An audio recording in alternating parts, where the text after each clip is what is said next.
Hello and welcome to another episode of Full Court Finance here at Zacks. I'm your host, Ben Rains. And right off the top, I just want to remind you guys that if you have any questions or any topic ideas, please feel free to shoot us an email over at podcast@zacks.com at any time, because we always appreciate any feedback or suggestions that our listeners have. So moving on, this week I'm going to look at Under Armour and sort of look to see if they're getting a little desperate. They just reported their first quarter earnings, and let's just say it wasn't the best, but it wasn't the worst, and we'll get into that. And then I'm going to touch on ESPN's new deal with Twitter, and then Twitter's push into more live sports. But I want to start with a little correction to my last podcast. I interviewed Jeff Katz, the general manager of Gum Gum Sports, and I mentioned that AS Roma had been without a sponsor for a couple years, the big European soccer club, and they were in the Champions League semifinals versus Liverpool, and we recorded that before the semifinals started. And then like 3 or 4 days after we recorded that, AS Roma signed a huge multi-million-dollar deal with Qatar Airways. So I just wanted to correct that because I was watching the highlights last week, and I thought to myself, wait, they have a jersey sponsor now. So just wanted to address that right away. But now, moving on, back to Under Armour. So as most listeners might know at this point, the third quarter of 2017 was the first time Under Armour had a year-over-year sales decline since they went public in 2005. At the time, CEO Kevin Plank said there was 2 contributing factors that led to the downturn: tough conditions in their largest market, which is North America, and complexities as a result of their rapid growth. Then on their first quarter earnings call last week, he said, "Our ultimate goal, ? Asking this to himself, greater agility, decisiveness, and the ability to drive long-term profitability through consistent and repeatable execution," which is really weird for a company that's been public for over a decade. And it seems like they just got too big too fast and they didn't know what to do. So now they're trying to streamline their process, and we'll see if they can start to do that going forward. But now I want to get into a little bit of what actually went on in their first quarter financial results. Under Armour revenues were up about 6% to $1.18 billion, and that beat our Zacks consensus estimate of $1.12 billion. So that's better than missing revenue, certainly. But right off the top, before we go any farther, because Under Armour and its CEO and a lot of investors like to think of it in the same breath as Nike and Adidas. But if you look at their revenue, they're kind of nowhere near it, and it makes sense. They're a much newer company than both Nike and Adidas. But for reference, Columbia Sportswear, their first quarter, they reported $600 million worth of sales, so about half of Under Armour. And then Lululemon posted $928 million. So that's more of who their competitors are. I mean, not that they're direct competitors, but that's the realm they're hanging out in, because Nike's most recent quarter, which included some holiday sales, was $9 billion in revenue. So they're much closer to the Lululemons of the world than they are anywhere near the Adidas or Nikes of the world. And I think that more people should consider them that way and kind of talk about them in that sense going forward, because it's really rough to compare them against these huge legacy brands that had a 40-year head start on them. But moving forward, they also posted adjusted break-even earnings, which beat our earnings estimate, which was calling for a loss of 5 cents per share. And wholesale revenues were up 1% to about $780 million, which is good. Investors don't want to see wholesale revenues going up. They want to see the direct consumer revenues going up. And that's a good thing, because Under Armour's direct consumer revenues were up 17% to about $350 million. And that made up about 30% of their global revenue. So that's trending in the right direction. That's what all of the retailers are trying to do, and Nike and Adidas are all moving towards direct-to-consumer selling on their own websites and apps and things like that. And in some other good news, Under Armour's international business was up 27%, and that now represents roughly 24% of the company. So that's trending in the right direction. Their sales in a region that they call out is Europe, the Middle East, and Africa. They see that as one region. That was up 23%. Asia Pacific region was up 35%, so that's good to see. And then Latin America was up 21%. But for reference, none of these are that huge of revenue drivers yet individually. Like I said, it's about a quarter of the company total, but that Europe, Middle East, and Africa revenue is only $127 million. Asia Pacific, $116 million. Latin America, $47 million. So it's really still very small. But it's also something then they can obviously build on going forward, and that's what investors and the company are really hoping for. Their apparel revenues were up 7%. That's still a huge majority of their revenues. And like I've said before, that's something they need to try to have going the other way. They need to have footwear become more of a revenue driver. And that was actually only up 0.8% this quarter, with running shoes doing well, but team sports, including basketball shoes, trending in the wrong direction. Yeah, and like I said, footwear is only accounting for 24% of their business, whereas you have Nike and Adidas, that's more like 60% of their business.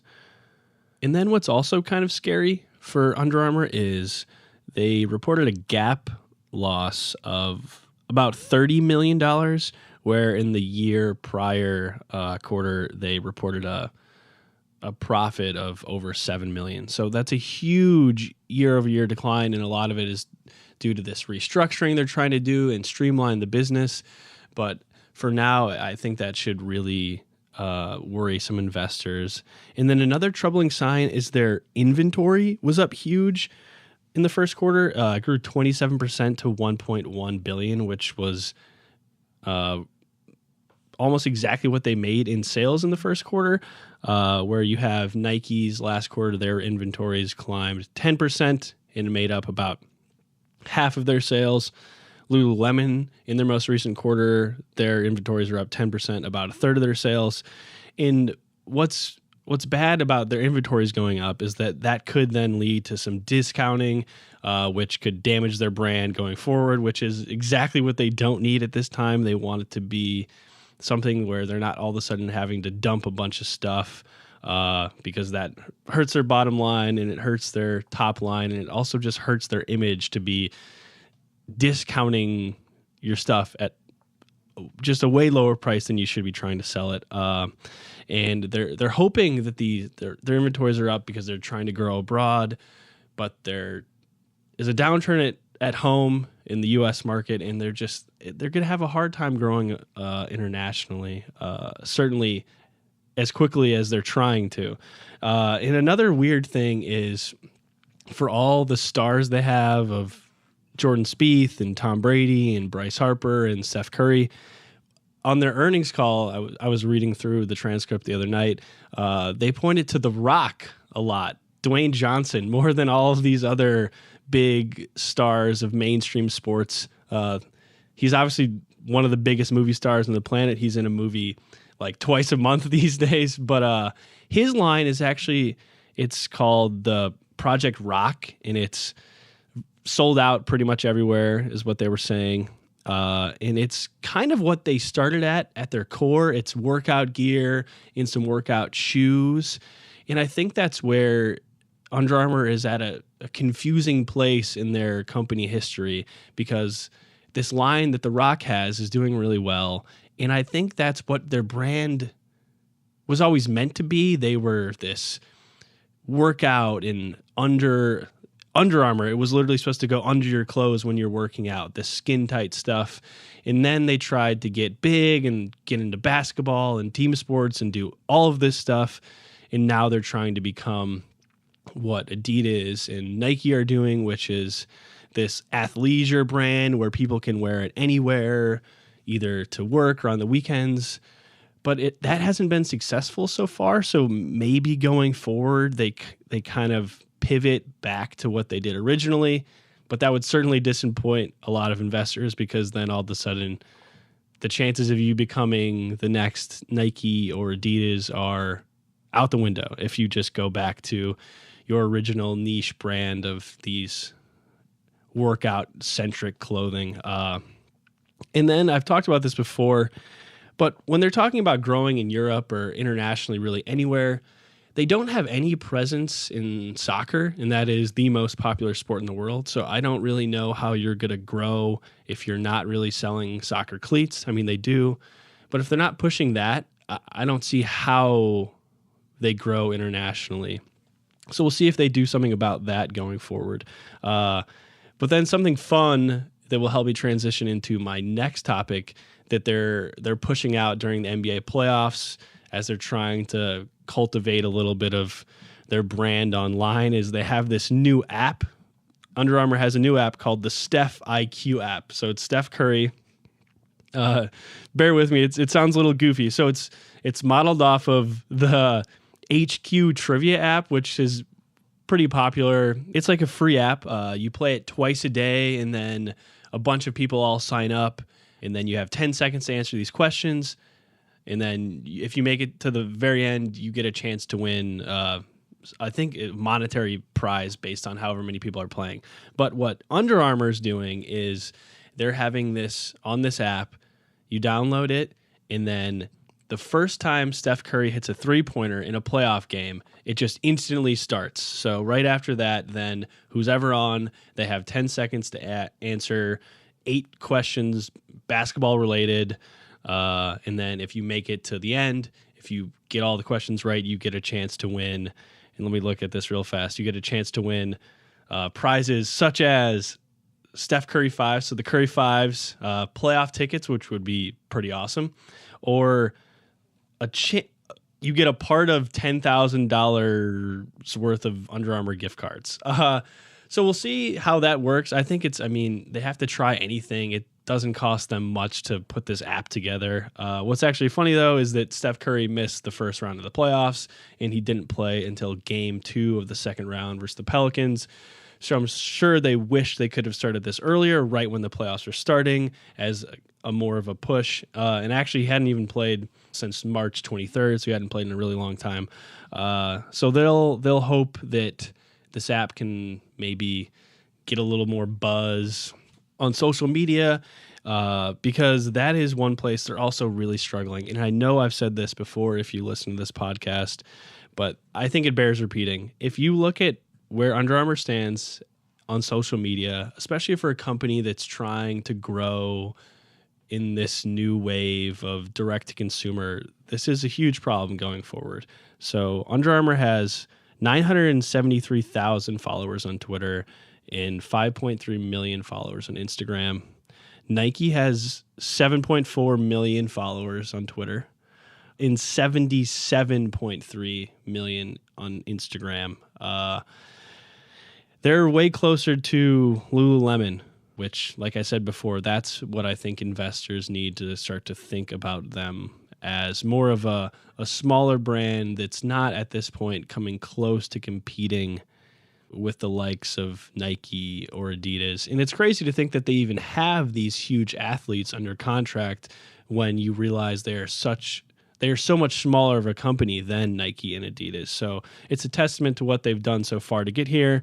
But we'll see if they can ever catch up to these legacy brands. It's my thought that they probably won't, and they probably shouldn't even try necessarily. But they're certainly at an inflection point in their company history, and we'll have to see where they go from here. And that brings me to another company that's certainly at their what could be a huge inflection point, and that is the worldwide leader, ESPN, and they are doing another huge digital push. They signed a big contract. Well, it's actually between Disney as a whole and Twitter. They announced this last week. and I'm quoting from a press release. The deal is to create live content and advertising opportunities from across the entire Disney portfolio on Twitter. Their first big rollout, though, is going to be ESPN. Other things are going to come later. And I just kind of want to roll through what the initial lineup is, because I think some of the shows have a chance to do well on Twitter. And this has also been a part of a much larger push from Twitter to get into live streaming and more live video. So they're going to have a SportsCenter Live, and that's going to be on a separate SportsCenter handle, and then you'll also be able to find it under Twitter Moments. It's unclear exactly when this is launching, because as recently as a couple days ago, I looked at how many Twitter followers this @SportsCenter Live account had, and it was 548. So that's not the best start for a live streaming show, but we'll see what they do with that going forward. They're also going to have a hoops show. Well, it's a basketball show called Hoop Stream. This is interesting that it's supposed to be coming out now before all of the playoff games, but the playoffs have already started, so it looks like they're going to start this, or they actually started it last weekend. And it's going to be a preview of every playoff game with two relatively well-known, especially in NBA circles on ESPN. It's David Jacoby and Ryan Russillo. Shameless plug. That's my favorite guy at ESPN. So I'm looking forward to this show. And then they also have a fantasy show coming to Twitter. In that, I'm not a huge fantasy football player, but Fantasy Focus Live is a super popular show on ESPN. So for this coming to Twitter, I think that can be really huge, because during the football season, I know people are literally doing this all day, every day, much to maybe their employers not liking, I guess you could say. But so that could be great going forward. They also have another college football show coming, and then a couple more college football related shows, because those are the big ESPN properties. SportsCenter, and then NBA basketball and college football. Those are their three biggest things they have going for them. So it's no surprise that they're doing these shows on Twitter. This is part of a larger ESPN push. They tried to have, well, not tried to, they had and have a SportsCenter, little mini version of SportsCenter on Snapchat. And as most listeners might know already, this follows their ESPN Plus rollout a couple weeks ago, which is their $4.99 a month streaming service that lives inside their new redesigned app. So ESPN is going forward where they see a world where in 10 years, when a lot less people are using legacy television or linear TV as we know it, they hope to be positioned a little bit better going forward. And then they also are Disney is going to roll out ABC, Disney Channel, Freeform, Walt Disney Studios, Radio Disney, and Marvel stuff all on Twitter. So this is something to look for that Twitter's doing as well, which brings me to how I'm going to close this episode, is that Twitter announced over 30 different like premium live video content last week that they're going to start to roll out, and there's a couple sports-related shows that I think have a chance to do pretty well. So Bleacher Report, which is owned by Turner, who's owned by Time Warner.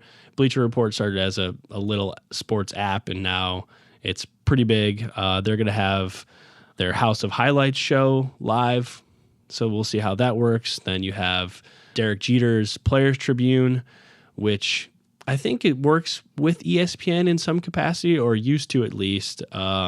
This is where professional athletes themselves write articles and different stories telling it from their perspective. And then you also have Barstool Sports, which is still widely popular and widely growing, despite actually, I think maybe they're growing even more after their ESPN debacle a couple months ago. They're going to have a new live Twitter show as well. And then there's also a couple updated Major League Baseball deals and Major League Soccer. And then video gaming as well, because that's growing huge. There's going to be a Call of Duty show. But all I can say is that Twitter hopes it does better than the inaugural night of the NBA 2K League, which I've talked about a couple times on this show, that's live streamed on Twitch. It's the big partnership between the NBA and Take-Two Interactive. It's the first big North American professional sports league to sponsor an esports team.